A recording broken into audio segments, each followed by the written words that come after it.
Hi, my all dear friends. Welcome all of you to the class of gingival enlargement. As the name suggests, it's an enlargement of gingiva. So it can be acquired due to various reasons. One may be due to the gingivitis. The other may be due to drug induced. Then it can be associated with some systemic conditions and also due to some systemic diseases and maybe due to gingival fibromatosis. Then we will discuss in detail. So the enlargement due to gingivitis is like this. So it is divided into acute and chronic. If it is in the case of acute gingivitis, that can lead to gingival abscess. Gingival abscess is like this. This is localized and painful. It is rapidly expanding lesion, and mainly it is limited to marginal gingiva or interdental papilla. It may not extend to the attached gingiva, and it may not be diffuse also. So it is easy to identify the gingival abscess. So in early stages it may be red and swelling with smooth and shiny surface, but after 1 or 2 days the abscess will be become fluctuant and pointed with a surface orifice, so that the exudate or the pus can come out from the abscess. So this gingival abscess is easy to identify and can be differentiated from other enlargements. And next is the chronic gingival enlargement, chronic gingivitis. In case of chronic gingivitis, we know the inflammation or anything that can be there for a longer period of time. So what will happen is that, so the gingiva will be red and edematous, and this is diffuse. You can see the picture, the enlargement is diffuse. It is not confined to a specific area. If it is confined to a specific area, that will be the gingival abscess. And moreover, it is clearly demarcated from the adjacent unexposed normal gingiva, and it is mainly seen in upper anteriors. So this acute can be due to some trauma or some sudden physical irritation or mechanical or chemical trauma. But this chronic gingivitis may be due to the microbial biofilm that can be occurred by the lack of oral hygiene and some ortho appliance or malaligned tooth or from the faulty restoration. So all these are the causes for microbial biofilm. So because of that, this chronic inflammation can happen. So like this, we can differentiate between the acute and enlargement in acute and chronic gingivitis. Then other form of gingivitis is the plasma cell gingivitis. Plasma cell gingivitis, as a name indicates, more plasma cells can be seen in this kind of gingivitis. So this may be due to some allergy, or if the patient is taking some cinnamon powder, cinnamon toothpaste or anything for a long period of time, then this kind of irritation, allergic thing can happen. So in that time, what will happen? The plasma cells will be there in the blood more. So this case, the gingiva would be red, friable and granular, and it can bleed easily. So this case, this is important aspect. In this case, the enlargement can be seen mostly in the attached gingiva. So that is the major feature of the plasma cell gingivitis. So when you see the picture, I will show you the picture of this. Yeah, this is a plasma cell gingivitis. Can you see the picture? So this is the attached gingiva. So marginal gingiva is affected, then attached gingiva also affected. So the color is reddish and involves almost complete attached gingiva and slightly granular in appearance. So like this way we can differentiate between the other enlargements. So this is all about the gingivitis case. And next is the important topic, that is a drug induced gingival overgrowth. So the gingiva can enlarge because of the chronic usage of specific drugs. So mainly 3 drugs causes the gingiva to enlarge. First one is the anticonvulsants. If the patient is taking medicines for seizures or epilepsy, this can happen. So the first drug of choice is mainly the phenytoin. So the phenytoin, then phenobarbital and valproic acid, these two are less often. So phenytoin is the drug of choice for seizures. So in that case, enlargement of the gingiva can occur. Then another medicine is the calcium channel blockers. So these are like dipins, amlodipine, nifedipines, all the dipins are the calcium channel blockers. They used to treat the BP and angina pectoris, coronary artery spasm, and cardiac arrhythmia. So in that case also gingiva can enlarge. Then other is reason is because of the immunosuppressants. If the patient is has done some organ transplantation or kidney transplantation, of a patient is taking treatment something like that, means they will definitely take the cyclosporin medicine. So because of this gingiva can enlarge. So the most common feature of the drug-induced gingivitis is that it is mainly seen in the interdental papilla and also the facial and the lingual gingival margins. It can be seen mostly in the anterior labial aspect. So that is the main feature of drug-induced gingival overgrowth. This is usually painless, but if any secondary inflammation or any inflammation occur, then that condition will change, and that will go to the red and bluish discoloration, and all the features of the inflammation can be seen in that case. So if it is the normal case, there is that is painful and bead-like enlargement and mulberry shaped, firm, everything, all the features are there. So when you see the picture, you can see it is like it has started from the interdental papilla. You can see this area, no, this is the interdental papilla, and facial and lingual area also affected. So this is because of phenytoin, this is because of the dipins, nifedipines, and this is because of cyclosporin. But in the case of cyclosporin, it may bleed easily. So that is the difference. And the main difference is that this is all due to, so why this enlargement is happening? It is not due to the inflammation or the inflammatory cell infiltrate. So this enlargement happened because of the increase in the collagen production. So what is happening, that it is acquired due to the defective function of the gingival fibroblast.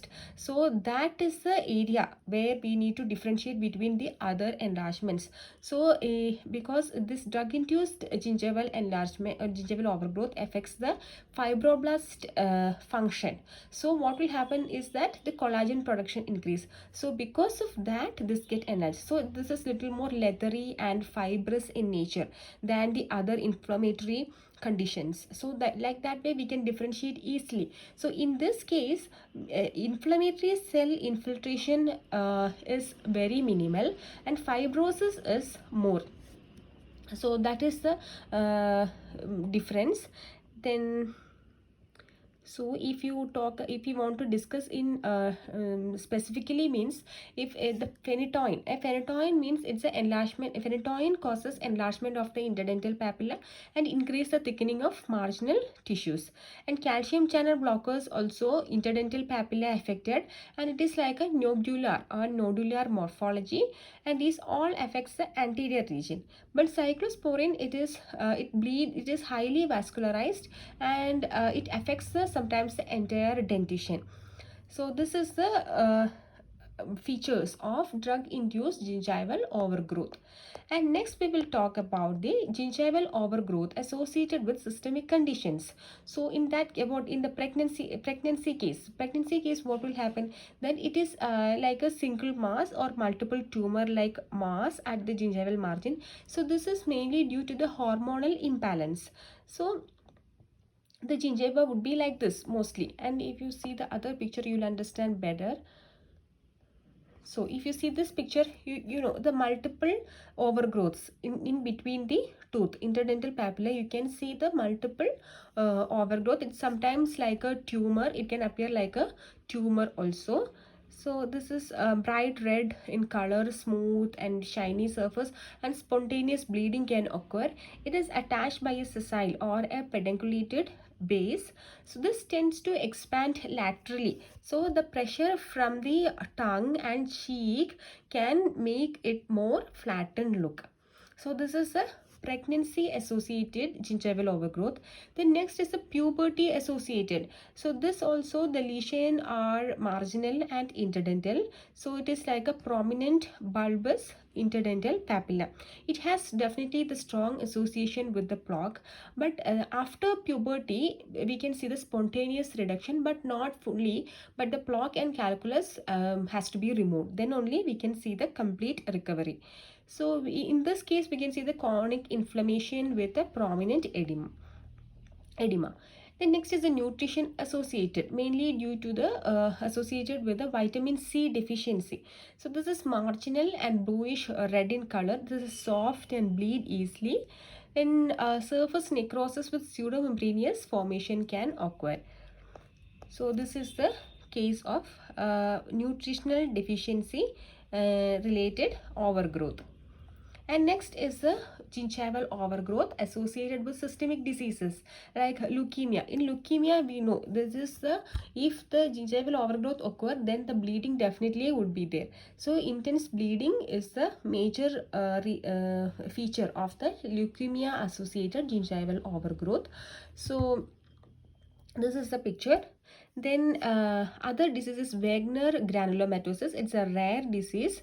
In this case also we can see the enlargement. It is like a strawberry gingivitis. We can see the enlargement. It's like a strawberry. So so the classic feature is the strawberry gingivitis. And next is the gingival fibromatosis. It's maybe hereditary or idiopathic. In this case, we can see the hyperplastic overgrowth. So what is the difference between hyperplastic and hypertrophy is that hyperplastic is the increase in the number of cells. Hypertrophy is the increase in the size of the cell. And this case it is little more leathery and pebble surface. It is firm and pink in color. And the other disease is sarcoidosis. So this is all about the gingival enlargement and how we can evaluate this gingival enlargement. Usually when a patient comes to the clinic with the enlarged gingiva, first we have to assess the periodontal status. So how it would be if the gingival enlargement is due to the periodontal disease, then we have to treat accordingly. So that we need to take the IOPA and OPG to rule out any periodontal disease. Then next is CBC. That is really important, especially if the enlargement along with the profuse gingival bleeding, to rule out anemia and leukemia. So by with the help of CBC, we can identify the anemia and leukemia. Then if the presentation of disease is little more unusual, then we can go for biopsy. And if to evaluate any malignant changes, we can go for the histopathological examination. Then to rule out candidiasis and other infections, you can take the culture. So this is all about the gingival enlargement. So I am going to discuss some of the questions related to this topic. Actually, these questions have asked in the AFK exam, that is the license exam to Canada. So I have sorted out all the questions related to this topic, so you can answer this. So the first question is, the DIGO will most likely occur on the interdental papilla of which area? So it is mainly in the anterior labial area, not in the buccal area, not in the posterior or not in the palatal area, only can be seen in the anterior labial area. And the second question is, which of the following drugs may cause gingival enlargement of interdental papilla? You know, this nifedipine. So this is a calcium channel blocker. This causes the interdental papilla gingival enlargement. And the other is, patient who have gingival enlargement surgically removed should be forewarned that there is high incidence of recurrence of gingival enlargement. So the major one of the major factor we need to understand is that even though we do the gingivectomy or gingivoplasty or anything, it can reoccur maybe after 1 or 2 years. So the recurrence rate is too high. So that we have to mention to the patients. Then enlargement of gingiva, described as idiopathic fibromatosis, is best described degeneration, inflammation, hyperplasia and neoplasia. So this is mainly hyperplasia. This is due to the increase and thickening of the collagen bundle in the connective tissue stroma. So increase, we can see the increased bulk of gingiva. So hyperplasia is the answer. The next is the clinical management of gingival enlargement caused by phenytoin therapy includes how to manage the use of analgesics to control pain. No. And withdrawal of medication. Withdrawal of medication is the treatment of choice, but that is not the clinical management.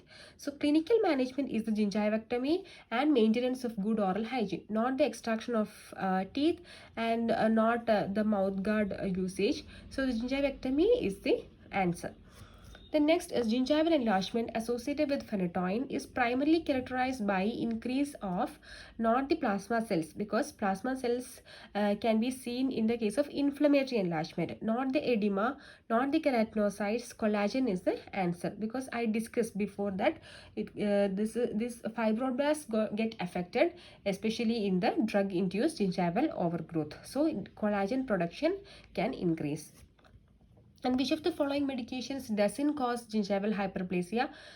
Cyclosporin is the immunosuppressants, nifedipine calcium channel blocker, phenytoin is the anticonvulsants, but not the carbamazepine. Then gingival enlargement associated with use of cyclosporin is primarily characterized by increase in the collagen. So all are same. In that case also collagen increase can occur. So which of the following medications can cause gingival enlargement? That also we discussed. Not the all the other medications. Calcium channel blockers cause the enlargement.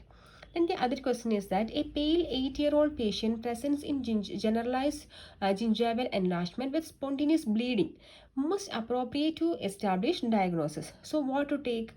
Bleeding is there. I just discussed now that if bleeding is there means definitely we have to take the CBC. Other smear and cultures are there to identify some candidiasis or another infection, and biopsy if the tissue, if the swelling is a little bit unusual, then we can take the biopsy. But other case, if bleeding is there means definitely we'll go for CBC. So this is the answer. Then gingival enlargement observed in acute leukemia is due to the reactive fibrosis, no. Edema, no. Capillary fragility, no. It's because of the tissue infiltration by the neoplastic cells. So this gingival enlargement in the case of leukemia is due to the leukemic cell infiltration. So the answer is tissue infiltration by neoplastic cells. So this is the overall thing, and I added some of the pictures so that you will understand a little more better. If this is a drug induced gingival overgrowth, usually it would be like this. It is leathery because it is due to the fibroblast increased production of collagen. So the enlargement can look like a leathery and fibrosis in nature, but if the secondary inflammation occur, then the picture would be like this. So that is the thing. Then inflammatory gingival enlargement be like this. Can you see that? Because of the ill-fitting processes and ortho appliance, maybe due to the plaque, the gingiva can enlarge like this. This is a little more shiny, and it can bleed also. So this is a case of gingival abscess that is near the gingival margin or papilla. This is periodontal abscess because the swelling is diffuse. Can you see? This is diffuse swelling. So this is the periodontal abscess. This is only gingival abscess can be seen in a specified and localized area. And this is the periapical abscess. And this is the abscess of the pericoronal flap. So these are all about the gingival enlargement. If you have any doubt or anything, so then you can comment me in the comment section. I can answer you. Thank you.